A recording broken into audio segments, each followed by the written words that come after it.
Hey guys, welcome back to the Whoopi Studio. And today I'm going to be giving my review over When Calls the Heart Season 7, Episode 3, and it's called Family Matters. I'm also going to be breaking down the synopsis for Season 7, Episode 4, so stay tuned for that.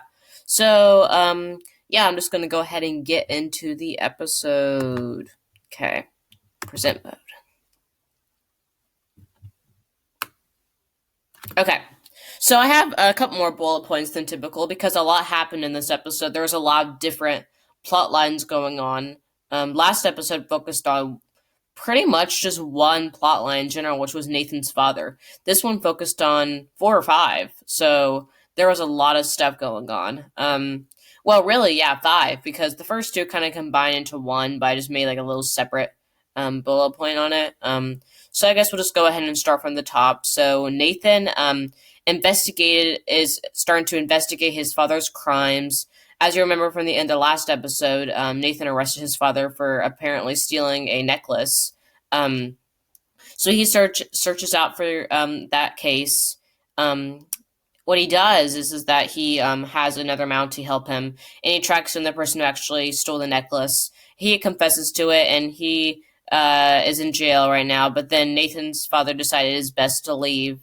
But then you go to the second bullet point. Allie had a pretty good relationship with her grandpa. She even like snuck away during recess to go and talk with them, even though Elizabeth wasn't too happy about that. But unfortunately, Nathan is just very protective of his niece, and I'm glad that Allie has had a good relationship with her grandpa. But um, I think it's hard in that kind of case because they weren't on good terms. But by the end of the episode, Nathan and his dad were on okay terms. I wouldn't be surprised if he turned up again at some point, but I mean, it's always like every TV show I watch, someone leaves and then he comes and then they come back. So it's just a thing that is like I don't know, it's just more of an ongoing thing.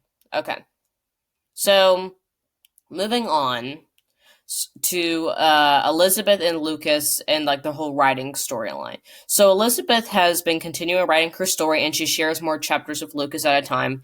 He reads the story, and he realizes that there's a character in it that he thinks is based on him, a charming saloon owner who like plays poker and all that kind of stuff.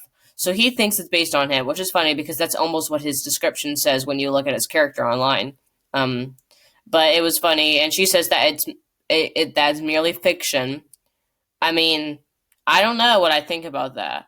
I mean, you can just kind of like see like the little like just little like flirting and just you can they do like they just flirt a little bit. I mean, with each other. I mean, it's not too much.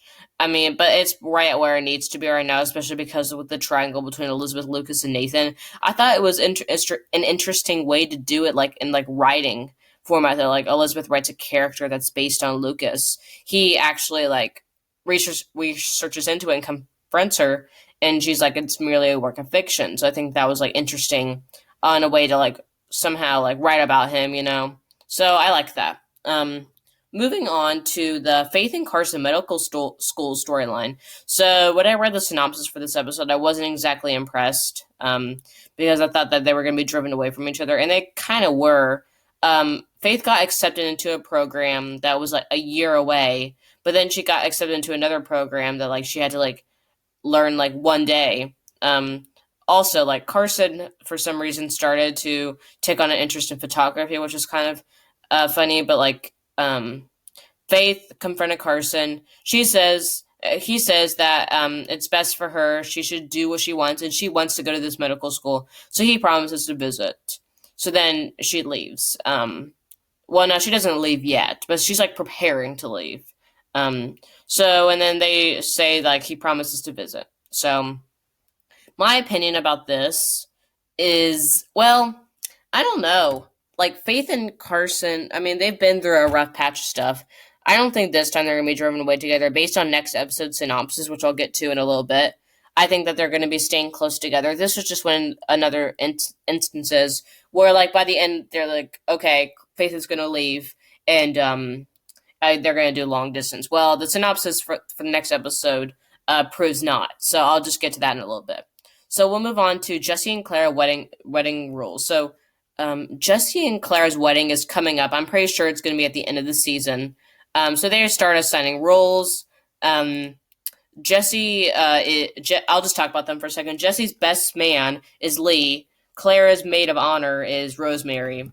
Um, and um, Jesse asked uh, Kevin, the new character, which I'll talk to him and Fiona flirting in a second, but and Hickam, um, and Rosemary chooses Elizabeth and Fiona to be her bridesmaids. So there's like the best man and maid of honor, and then two groomsmen, which I think was different than Jack and Elizabeth's wedding. I think this there's definitely more rules, and then they start casting other rules, but then the synopsis said that Bill feels left out, and he did feel left out, and he was like really disappointed because he wasn't getting asked to roll. He even suggested that he would do some rolls, but then Clara revealed that she wanted Bill to walk her down the aisle.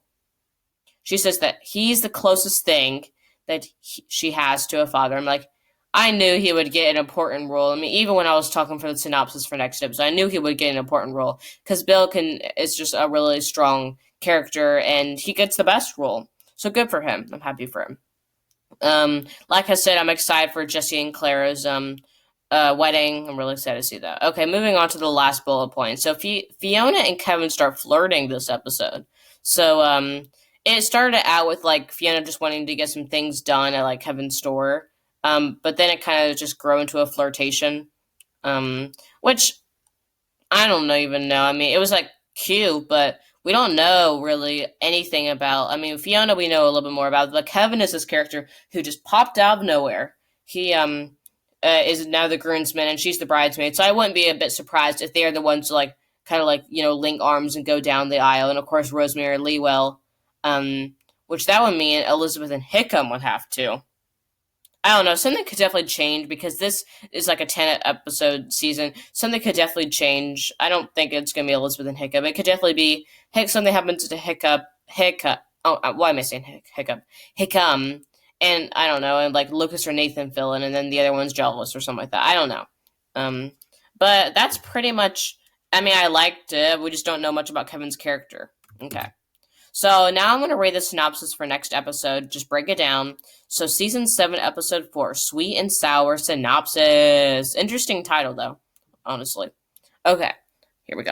Though Elizabeth takes action to keep the town safe as soon as one of her students become infected, its spread impacts many in town. Not only does the outbreak present challenges for Bill, who's a sibling of to hear a lawsuit against Gowan, but it also makes Rosemary dangerously ill. A worried Lee stays close to Rosemary's side, and Faith chooses to miss her ride to medical school to help Carson care for Rosemary. While Nathan and Lucas continue to vie for Elizabeth's affection, Nathan investigates Gowan's case, and Lucas realizes how ruthless Gowan can be when it comes to business. Okay. Again, a lot of things going on in here. Okay. So I found out, like, and just in the promo, you can see that chickenpox is like the new infection. So Elizabeth's trying to like take action as the students all get chickenpox. Bill is going to be assembling a journey to hear a lawsuit against Gowan. So I'm guessing it looks like Gowan gets sued. So there's going to be another jury on that, and this is going to be like one of the many ones. I mean, I thought Henry Gowan was going to become like a better character, and instead he's just not becoming as good as a character, unfortunately. So Rosemary becomes dangerously ill. I mean, she's going to be okay, but I think it's going to be a good Lee and Rosemary. Lee finally being by Rosemary's side because he's not always there. So, and then this is like how I was saying earlier. Faith chooses to miss her ride to medical school to help Carson care for Rosemary. So she's going to be. She might not get into medical school, which will leave her more time with Carson. So that's what it looks like. And this is the part that gets me. While Nathan and Lucas continue to vie for Elizabeth's affection, not an infection, affection. So it looks like we're gonna see more of the triangle develop this in the promo. It also like led to that. So Nathan investigates Gowan's case, okay, and Lucas realizes how ruthless Gowan can be when it comes to business. We all know that there's something fishy about Henry Gowan, but I'm excited to just. It looks like we're gonna see Nathan and Lucas like bonding, but now they're going to be more in like we're going to get more in the triangle finally. So, yeah, I'm excited for that.